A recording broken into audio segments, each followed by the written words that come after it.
Bismillahirrahmanirrahim. Alhamdulillahi rabbil alamin.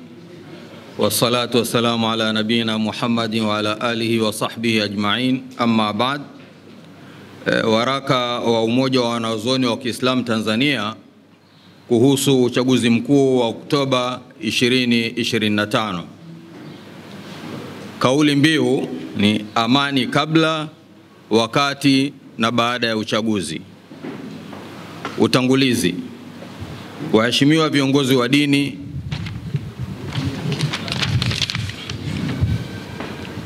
wajumbe wa mkutano mkuu wa Hayatul Ulama, wagombea wa nafasi zote za kisiasa nchini, waandishi wa habari na Watanzania wote. Assalamu alaikum wa rahmatullahi wa barakatuh. Umoja wa Wanazuoni wa Kiislamu Tanzania, Hayatul Ulama, ni taasisi iliyoundwa na wanazuoni wa Kiislamu kutoka sehemu mbalimbali za nchi yetu,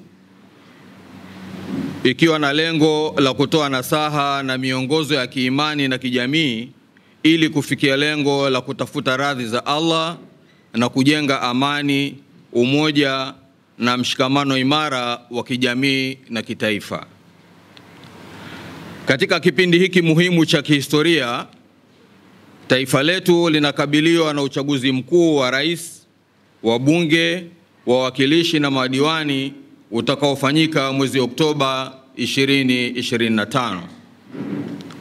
Tukiwa na imani kuwa taifa letu linaweza kufanikiwa tu kwa umoja na mshikamano mkubwa, tunatoa waraka huu kama nasaha kwa kila Mtanzania na kila mgombea. Lengo letu ni kuhimiza kila mtu kuwa chachu ya amani na haki katika uchaguzi huu.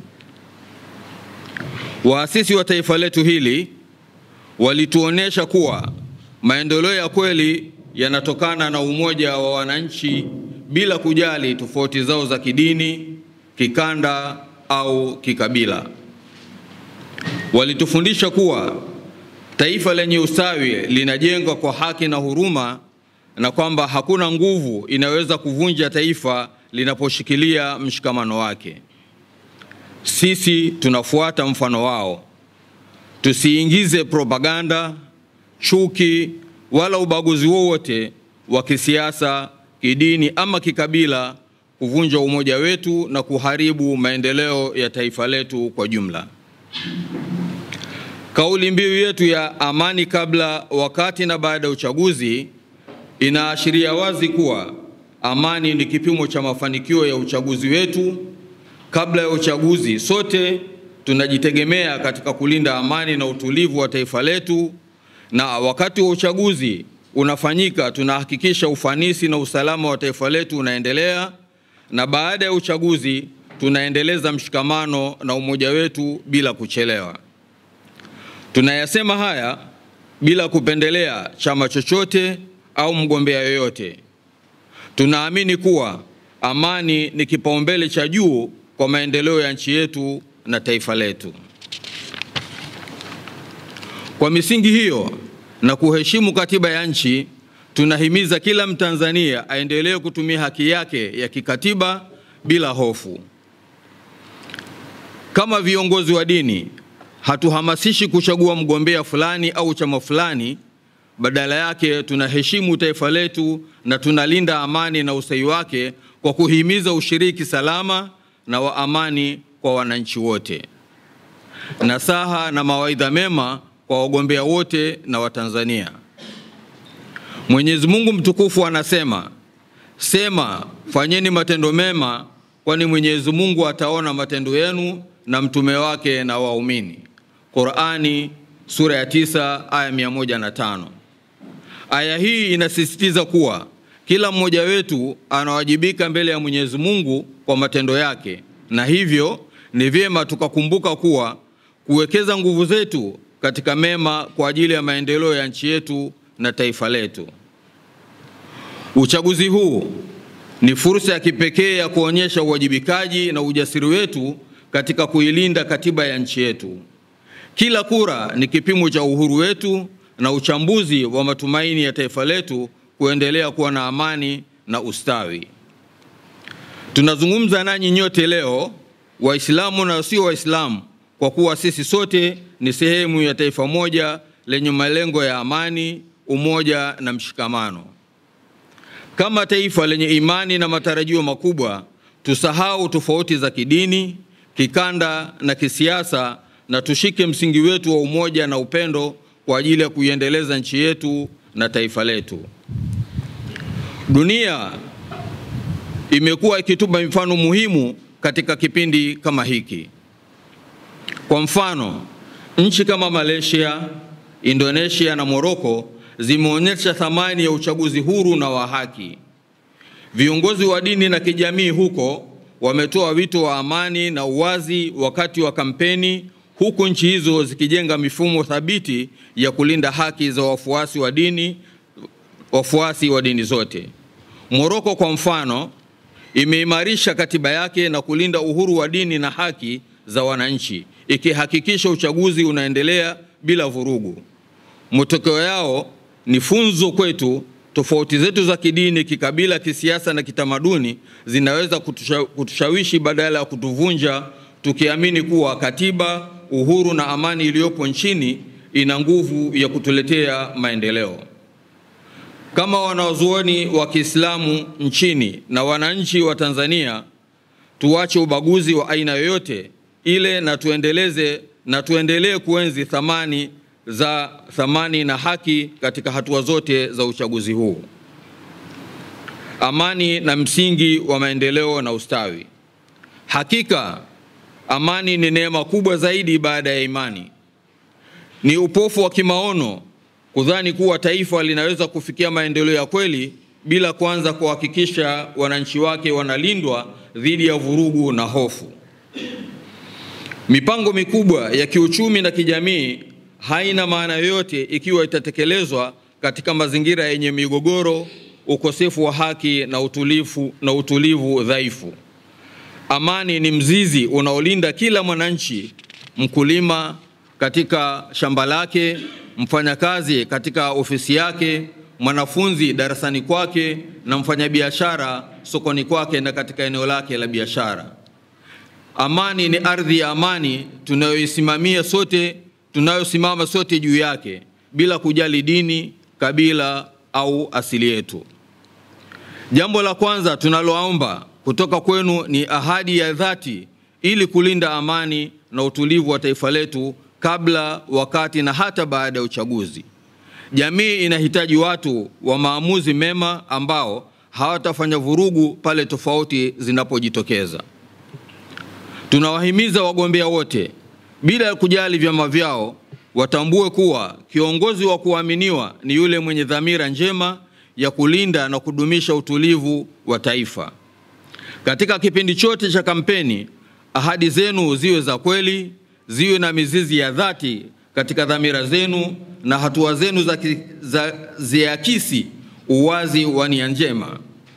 Hakuna nafasi ya udanganyifu au kauli zinazowatia wananchi hofu na wasiwasi. Amani hutokana na msingi thabiti wa haki, uadilifu na uwajibikaji. Hatua hizi ndizo msingi ambao maendeleo ya kweli yanajengwa juu yake. Katika muktadha huu tunasisitiza mambo muhimu yafuatayo. Vyombo vya uchaguzi kusimamia haki na uadilifu. Vyombo vyote vinavyosimamia mchakato wa uchaguzi vinapaswa kuongozwa na misingi ya haki na uadilifu. Hatua zote kuanzia usajili wa wapiga kura, utoaji wa fomu, upigaji kura hadi kutangazwa kwa matokeo zitekelezwe kwa uwazi, usawa na bila upendeleo. Hili ndio jukumu la pamoja na uwekezaji wa taifa zima kuhakikisha kila raia anapata nafasi sawa ya kushiriki uchaguzi huu, huku akiishi na akihisi amani na uadilifu vimewekwa mbele. B. Mchango wa viongozi. Wagombea wote waje mbele na nia safi ya kujenga amani na usawi wa nchi yetu. Kiongozi anayestahili kuingia madarakani ni yule anayeonyesha uwajibikaji mbele ya taifa letu, si maslahi madogo ya chama, kabila au kikundi chake. Miradi ya maendeleo mnayoisimamia iwe nguzo ya kuwaunganisha wananchi na kuimarisha mshikamano wa kitaifa, sio chanzo cha chuki, mgawanyiko au umwagaji wa damu. Endeleeni kushikamana na dhamira ya dhati ya kuwatumikia wananchi kwa moyo wa uadilifu na uwajibikaji badala ya kuongozwa na tamaa za kisiasa au maslahi binafsi. C. Kuheshimiana na kuepuka vurugu. Wananchi wote, watumishi wa umma na viongozi tunawajibika kuepuka kila tendo linaloweza kuvuruga amani ya taifa letu. Ni haki kumtetea au kumuunga mkono mgombea unayempenda, lakini haipaswi kufanya kwa gharama ya kuua matumaini ya wengine. Ushindi wa kweli wa kisiasa haupaswi kupatikana kwa njia ya vurugu, chuki au mashambulizi ya lugha za chuki, bali kupitia taratibu sahihi, busara na heshima. Kama yanavyotufundisha maadili yetu ya kidini na kijamii, tujenge mustakabali wa taifa letu kwa misingi ya amani, mshikamano na ujenzi wa taifa, si kwa uharibifu na fitna. Mlango wa haki ni mpana na unaleta mbegu za amani na utulivu katika jamii. Kuanzia kutetea haki za mtu aliyedhulumiwa hadi kulinda haki za kundi zima. Tujipange kama wananchi wa taifa letu ili kuhakikisha hakuna mmoja wetu anayenyimwa haki yake. Baadhi ya haki kuu tunazotambua ni hizi zifuatazo. Haki ya kuabudu. Kila raia wa Tanzania ana haki ya msingi ya kumwabudu Mwenyezi Mungu kwa uhuru na bila vizuizi, kwa kutambua kuwa ibada ni chanzo cha maadili bora na mshikamano wa jamii. Kauli ya Mtume Muhammad sallallahu alaihi wasallam, mpeni kila mwenye haki yake, inatufundisha kwamba kila mtu anapaswa kupewa nafasi ya kuishi kwa imani yake. Hii ni pamoja na kushiriki katika nyumba za ibada, kufanya sala na maombi kwa amani bila kuingiliwa. Waislamu, Wakristo na waumini wa dini nyingine tunapaswa kusimama pamoja kulinda haki hii, kwa kuwa kuheshimiana katika ibada ni msingi wa mshikamano wa taifa letu na amani ya vizazi vijavyo. Haki ya kuishi salama. Kila mwananchi ana haki ya kuishi salama na kustawi katika nchi yake bila hatari yoyote ile. Ikiwa mtu yoyote amedhulumiwa haki hii, awe mgombea ama raia wa kawaida, ni wajibu wa vyombo vya dola na jamii kuchukua hatua stahiki. Hatua hizi hasipasi kuathiriwa na ubaguzi wa aina yoyote ile, kwani haki ni haki kwa kila mmoja. Bila msingi huu wa utu na usawa, hatutaweza kufikia maendeleo thabiti na endelevu tunayoyatarajia katika taifa letu. Haki za mwanamke. Ni jambo la kusikitisha kuona wanawake wakidhulumiwa au kutukanwa kwa sababu ya majukumu yao ya kisiasa. Katika imani yetu, mwanamke ni mtu aliye na sifa na haki zake katika dini na jamii. Haki zake ni sawa na wanaume. Ni kosa kubwa kumdhalilisha mwanamke yoyote yule. Hatuwezi kumruhusu mtu yoyote aeneze chuki au matusi dhidi ya wanawake.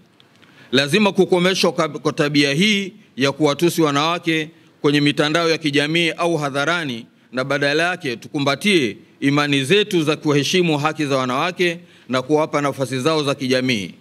Hili ni muhimu kwa amani yetu, kwani dhuluma kwa wanawake inaweza kusababisha vurugu na kuchochea chuki katika jamii. Haki ya maiti. Hata marehemu ana haki zake kubwa ambazo lazima zitunzwe.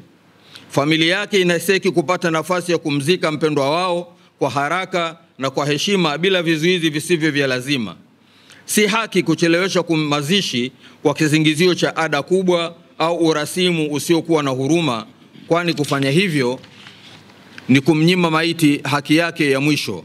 Ni wajibu wetu kama jamii kukumbuka kuwa heshima ya mwisho kwa marehemu ni sehemu ya utu wetu wa pamoja. Kwa hivyo tuchukue hatua kuhakikisha kila maiti anazikwa kwa wakati na kwa heshima, huku familia yake ikibaki na faraja badala ya usumbufu. Haki za Waislamu na za wafuasi wa dini nyingine. Waislamu ni sehemu muhimu isiyoweza kutenganishwa na taifa letu hili, na hivyo wanastahili kufurahia haki sawa kama raia wengine wote.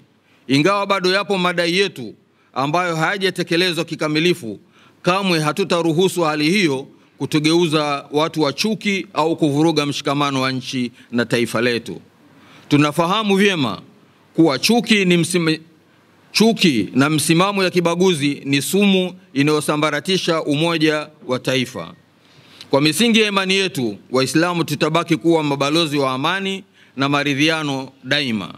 Historia ya nchi yetu imetufundisha kwamba utulivu na mshikamano havikuwahi kutegemea chuki, bali kuheshimiana na kusameheana.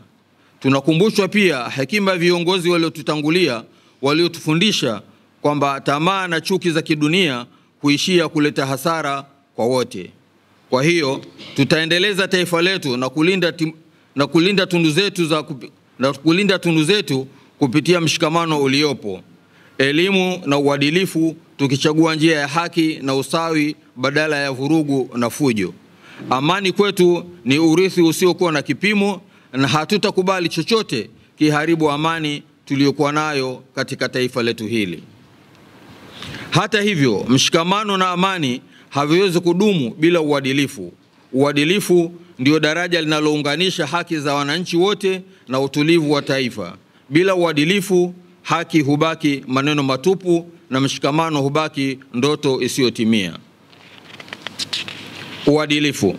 Uadilifu ni nguzo ya utawala bora na msingi muhimu wa amani. Bila uadilifu, haki hupotea, ufisadi huota mizizi na ustawi wa taifa huangamia. Tunawasisitiza Watanzania kuchagua viongozi waadilifu katika ngazi zote: urais, ubunge, uwakilishi, udiwani na viongozi wanaojali maslahi ya wananchi kuliko manufaa yao binafsi. Kiongozi mwadilifu huchunga mali ya umma kama amana, hutoa huduma kwa usawa bila upendeleo na husimamia sheria kwa haki. Uadilifu hujenga amani baina ya wananchi na viongozi, hufanya kila raia ajisikie salama na kuthaminiwa, na huchochea mshikamano wa kitaifa. Maadili ya ushindani na uchaguzi. Uchaguzi ni njia ya kistaarabu na ya kisiasa ya kusimamia amana ya wananchi na kuchagua viongozi wa kuwatumikia. Ni mwendelezo wa utekelezaji wa matakwa ya katiba yetu ya nchi na sio chanzo cha migogoro wala uhasama baina ya watu na vyama vyao. Ili uchaguzi uzalishe matunda ya kweli na kheri kwa taifa, ni lazima ufanyike chini ya mwanga wa maadili mema na busara. Tunapoenda kusisitiza misingi ifuatayo kwenye swala hili: ukweli katika ahadi. Ahadi za kampeni si maneno mepesi ya kupumbaza watu, bali ni mikataba mbele ya Mwenyezi Mungu na wananchi. Ahadi zenu ziwe za kweli, za kutekelezeka, na ziwe na lengo la kulinda maslahi ya taifa. Mwananchi mwema hatamki uongo na viongozi waadilifu hawatadanganya watu wao.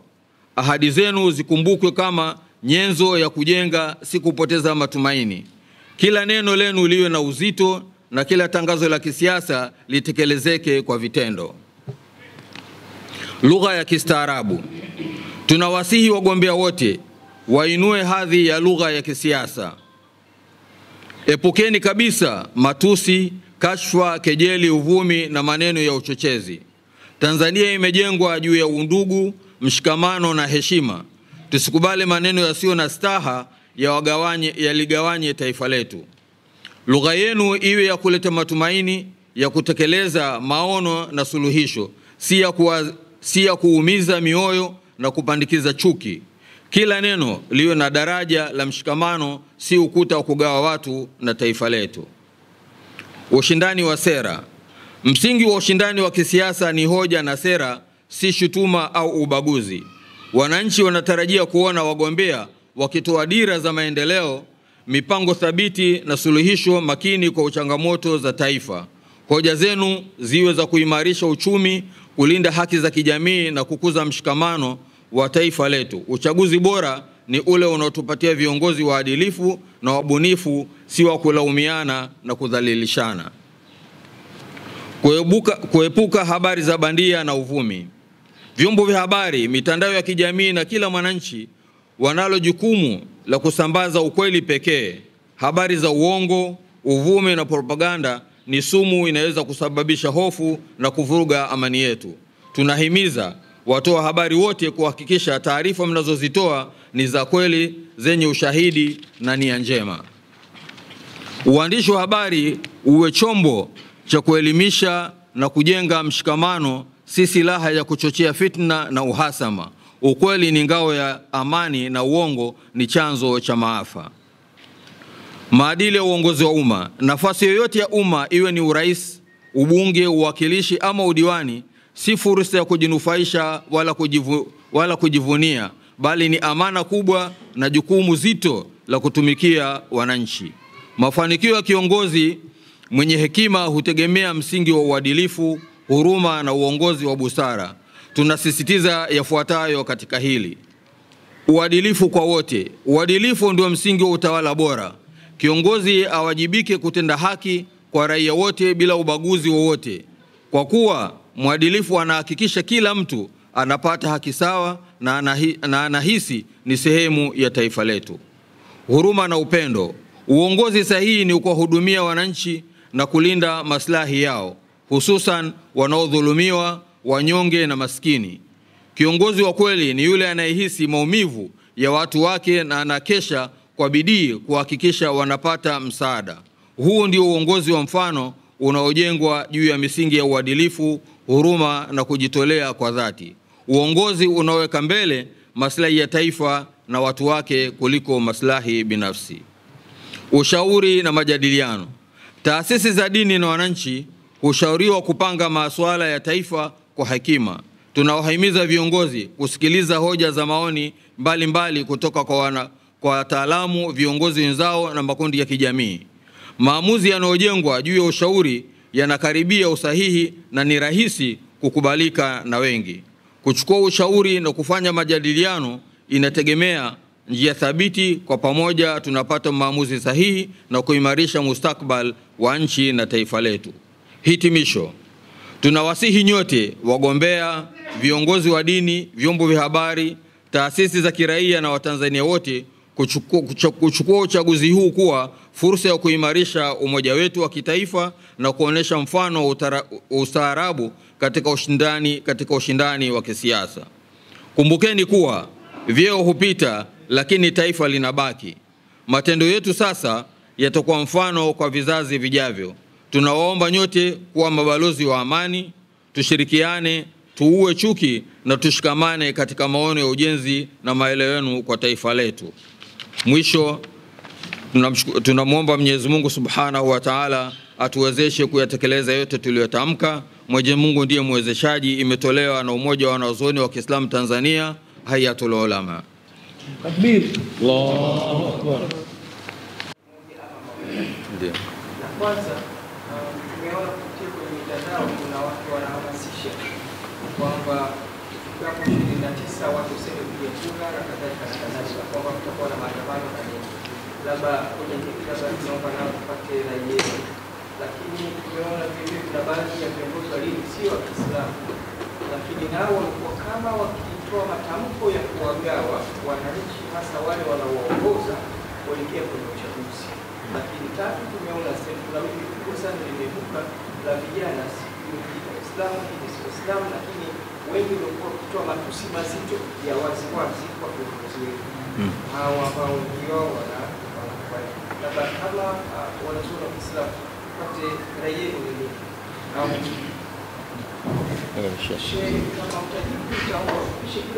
Aje akae hapa. Anajibu aje akae hapa. Alhamdulillah. Muulizaji wa swali anasema kupitia mitandao ya kijamii na mitaani yako mbalimbali mambo na maneno yanayosemwa na Watanzania.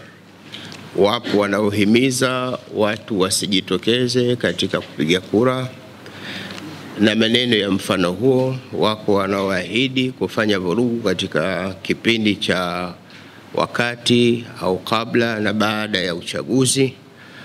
Rai ya wanachuoni kwenye eneo hilo ni ipi?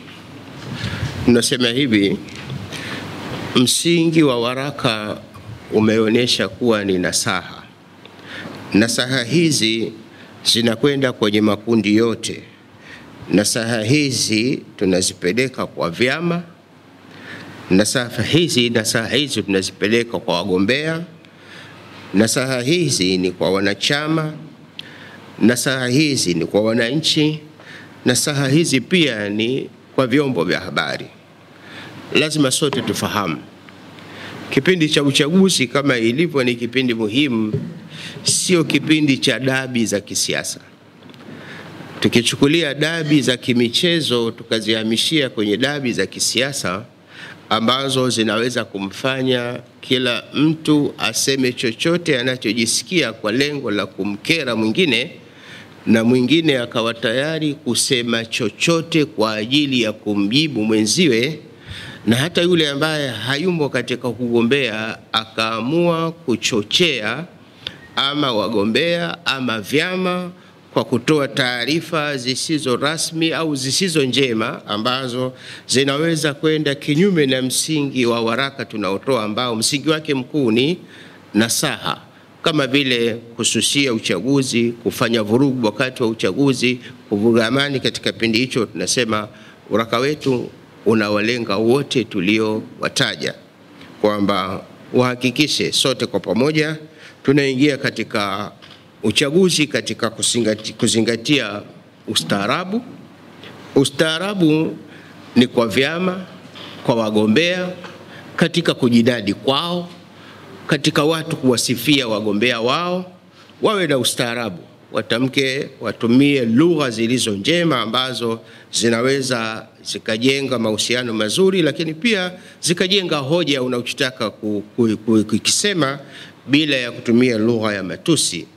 Na vile vile tunajenga msingi huu lazima uwe na heshima, kwa maana kipindi hichi sio kipindi cha fursa ya kutukanana, ni kipindi cha kuwasilisha hoja ulizonazo. Kwa hivyo tunawasihi pia wananchi pia watumie fursa hii kuwa na heshima, kwa sababu kama tulivyosema uchaguzi una muda tu, na baada ya muda ya uchaguzi maisha ya kawaida yanarejea.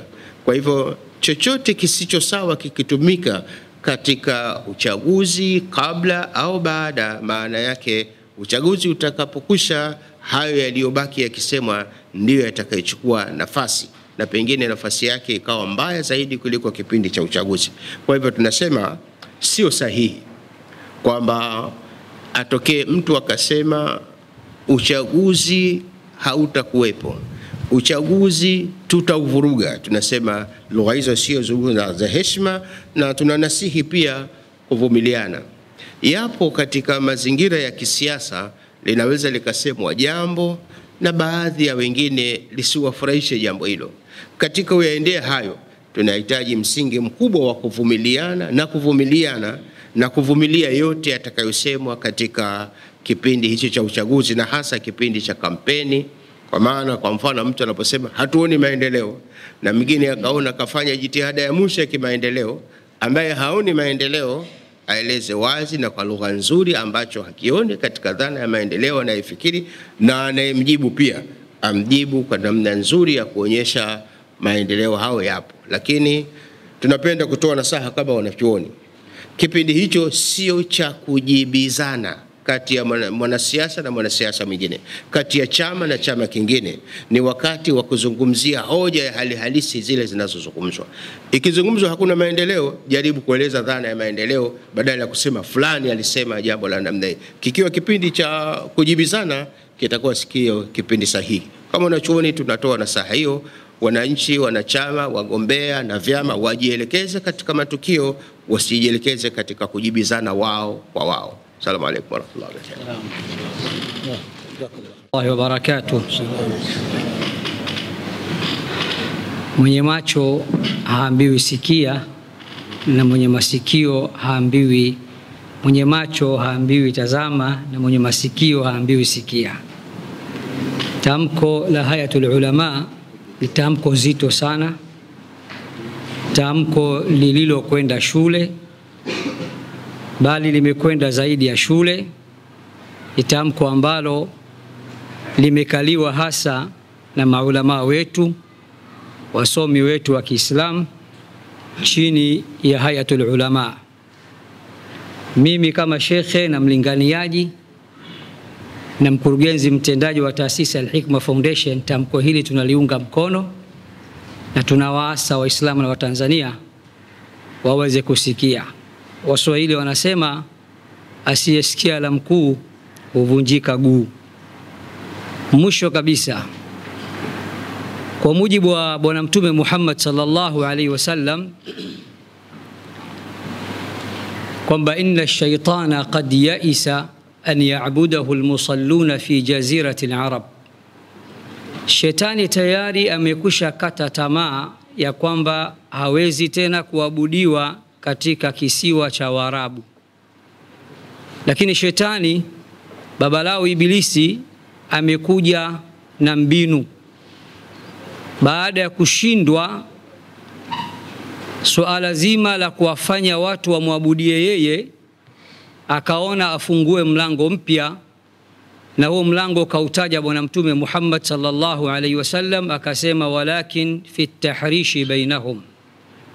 Lakini shetani staili mpya aliyokuja nayo, mlango mpya aliofungua ni kuchochea baina yao. Uchochezi ni mmoja ya silaha ya shetani, na sisi kama mashekhe na Watanzania tunahitaji amani, haki na usawa na uchaguzi ambao uko huru kabisa. Wassalamu alaikum wa rahmatullahi wa barakatuh.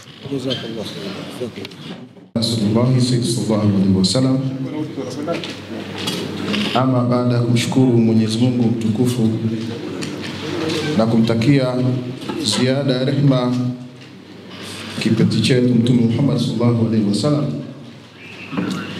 nichukue nafasi hii pia kuwashukuru viongozi wote wa taasisi ya wanazuoni wa Kiislamu Tanzania chini ya mwenyekiti wake Sheikh Abdalla Ndauga.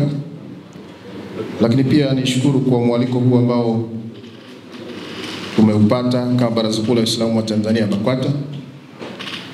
Lakini pia niwashukuru washiriki wote, waalikwa, wanahabari, mabibi na mabwana. Nitumie nafasi hii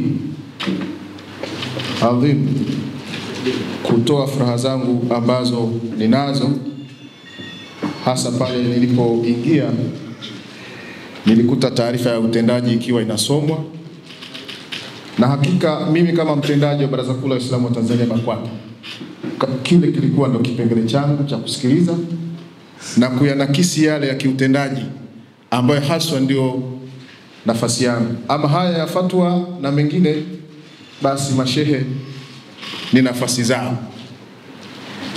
Nipongeze sana katika taarifa ya utendaji ambayo nimeisikiliza mwanzo mpaka mwisho, na ninaamini pia si yote ya kiutendaji yamezungumzwa kutokana na muda, bali ni muhtasari katika yale mengi ambayo haya imefanya katika kipindi hiki ambacho imekielezea. Binafsi ni wapongeze sana haya, kwanza kwa kutimiza matakwa ya katiba yao katika kuita vikao hivi na kuita mikutano hii ambayo ni ya kikatiba, na kutoa mrejesho kwa wanachama wao ambao ndio wenye taasisi, tofauti na taasisi zingine ambazo tukishakuwa viongozi hatutaki kurejesha mrejesho kwa wenye taasisi, bali sisi viongozi tunachukua nafasi kama vile ndio kila kitu. Huo si utaratibu. Kwa hiyo niwapongeze sana haya kwa kuendesha utaratibu kwa kufuata katiba. Lakini kubwa zaidi, tunaishi katika jamii ambayo ina utaratibu uliotolewa na mamlaka zinazohusika. Niwapongeze pia haya kwa kufuata taratibu za kucomply na sheria za nchi katika kuendesha taasisi. Sababu hilo nalo pia wakati mwingine linatuingiza taasisi zetu nyingi katika mtego na kushindwa kuendesha shughuli zetu ambazo ni za muhimu kulingana na malengo ya katiba zetu. Lakini kubwa zaidi ni ule mshikamano ambao umeuonyesha wa kushirikiana na taasisi nyingi mbalimbali ambazo umezitaja hapa, lakini ambazo malengo yake makuu ni katika kudumisha maendeleo ya Uislamu na Waislamu Tanzania. Hilo ndo kubwa zaidi. Na sisi Baraza Kuu la Waislamu wa Tanzania BAKWATA tunaunga mkono juhudi hizi kwa dhati kabisa. Na tunapongeza sana taasisi hizi ambazo zinatoa mchango wake katika kuendeleza maslahi ya Uislamu na Waislamu katika nchi yetu ya Tanzania. Na hili ndio kubwa ambalo sisi tunalihimiza chini ya Mheshimiwa Mufti na Shehe Mkuu wa Tanzania Dr. Abubakar Zuberi bin Ali Mbwana. Amekuwa akihimiza mshikamano juu ya Waislamu kuwa kitu kimoja, lakini kufanya kazi kwa pamoja bila kujali tofauti zetu ambazo tunazo. Kitendo cha kuwa na taasisi moja na nyingine, lazima kila taasisi na malengo, huo ndio utofauti, lakini malengo yale yote yanaelekea katika kuleta ustawi wa jamii ya Waislamu, sio kitu kingine. Kwa hiyo sote tunapaswa kuungana mkono na kupeana moyo katika kutekeleza majukumu ya taasisi zetu kwa njia moja au nyingine. Ule mtindo wa kizamani wa taasisi moja kutafuta namna ya kuipiga ngwala taasisi nyingine ili isiendelee, huo mtindo si mzuri na haupo. Kila taasisi ukipata nafasi ya kuiunga mkono katika nafasi ulionayo, basi toa ushirikiano ili tupate maendeleo ya Uislamu. Mwisho tutakuwa tunazungumza Uislamu, hatuzungumzi taasisi zetu. Kwa hilo ni kubwa zaidi. Lakini jingine nirudi tu katika taarifa ya utendaji ambao ameisoma msomaji, nigusie kipengele kimoja tu kama wasia wangu katika taasisi kwa leo, ni katika eneo la changamoto ambazo amezieleza. Changamoto hizi zinakuwa zinafanana katika taasisi nyingi za Kiislamu. Lakini tulichokikosa sisi Waislamu katika maeneo yetu ni kutokuwa na taasisi imara. Na huo ndio mkakati ambao tunatakiwa tutengeneze sasa hivi, kuwa na taasisi imara. Taasisi nyingi zetu za Kiislamu sio imara kwa sababu ni tegemezi. Zinategemea fulani atusaidie, fulani atusaidie, fulani atusaidie, lakini pia hazina uwezo wa kiuchumi wa kujiendesha zenyewe, kiasi kwamba lazima ziwe, natumia neno baya, ombaomba katika taasisi na wafadhili mbalimbali. Sasa kuna wakati ambao mfadhili hana uwezo kwa sababu yake mbalimbali, au malengo ya taasisi yake hayana budget ya kuja kukusaidia. Kwa hiyo malengo ya taasisi tuliyoweka kulingana na mipango kazi inakuwa haitimii, kwa sababu hatutapata kile ambacho tulikitegemea tukipate. Kwa hiyo ili tuwe na taasisi imara, lazima tujenge falsafa ya kujenga uchumi imara na kujenga taasisi imara. Hata hao viongozi nimesikia hapa wakizungumza kwamba ofisi za haya zinakuwa wazi kwa muda wote sasa hivi kuhudumia Waislamu na wenye uhitaji. Naamini kuna watu pale kila siku wakiamka asubuhi wanaenda pale kwa ajili ya shughuli hiyo. Wakati sisi wengine tunakwenda kwenye biashara zetu, tunakwenda kwenye mashamba yetu, tunakwenda kwenye kazi zetu, wengine wanaenda ofisini pale. Wale nao wana familia, wana majukumu na wana mambo ambayo wanatamani kwao nao yawe na ustawi katika familia zao. Hawawezi kuendelea kujitolea kila siku. Lazima tutengeneze taasisi zenye uwezo, kila aliyepo katika nafasi yake awe na mshahara mnono ambao unamfanya afurahie maisha ya kuwa katika ofisi ile. Huo ndio utendaji utaimarika, taasisi itaimarika, na pia tutapunguza hata ule moyo, tutaongeza moyo wale wanaotufanyia kazi. Kwa hiyo wito wangu ni kuhakikisha kwamba taasisi zetu tutumie njia zozote zinazowezekana tujiimarishe kiuchumi. Ninaamini taasisi ya wanazuoni ina wanazuoni ambao ni mtambuka kwenye maeneo ya dini, lakini kwenye maeneo mengine ya kisekula ambayo yanahitajika katika kujenga uchumi wa taasisi. Sisi Baraza Kuu la Waislamu wa Tanzania BAKWATA tumeingia katika mapinduzi makubwa sana ya kuelekea katika kujenga uchumi. Pamoja na changamoto mbalimbali ambazo tunazo katika maeneo yetu ya ardhi kama mlionayo nyie, tunahakikisha kwamba tunarasimisha maeneo yetu ili yale maeneo yetu yawe na uzalishaji, yatumike vizuri katika kuwa na kitega uchumi. Tuepukane na wakati huu wa kuombaomba. Mashehe, ukipiga simu kwa tajiri, hata kama una jambo la muhimu, wakati mwingine hapokei simu kwa sababu anahisi kwamba bado unataka kuomba kitu fulani. au unataka kupiga mzinga. Lakini tukiwa kama wenzetu wana uchumi uliojitosheleza, wanapanga mipango yao, na ndio maana hata wakati mwingine wanakuwa na confidence katika kueleza mambo yao hata mbele ya mamlaka mbalimbali, kwa sababu hawategemei kitu kutoka kwa mtu yeyote. Kwa hiyo tujenge taasisi imara, tujenge taasisi zenye uchumi, tuondokane na wafanyakazi na watumishi wa kujitolea, bali walioajiriwa na kupata mshahara mnono na kipato kizuri ili tuendeleze taasisi zetu. Hilo la kwanza. Lakini ama kwa upande wa kijamii, katika masuala yanayoendelea sasa hivi kuhusu uchaguzi na kadhalika, tamko linajitosheleza. Niwapongeze haya kwa tamko zuri ambalo limetolewa hapa, ambalo linahimiza sisi Waislamu na hata wasiokuwa Waislamu kuchukua nafasi yetu kama Watanzania, kama nafasi yetu katika jamii, kushiriki katika mambo ya kijamii likiwemo hili la uchaguzi. Na hatujaanza leo. Kwa hiyo hata tunayozungumza leo mtu asije akasimama akasema tunazungumza baina ya sababu mbalimbali. Hapana. Swala la uchaguzi ni swala ambalo limeanza siku nyingi. Chaguzi zimeenda nyingi sana. Na hata sasa tarehe 29 tuna uchaguzi mkuu ambao unakuja, na tamko la haya limejieleza na limejikita vizuri katika nafasi ya sisi Waislamu kama wanajamii tushiriki vipi katika uchaguzi mkuu.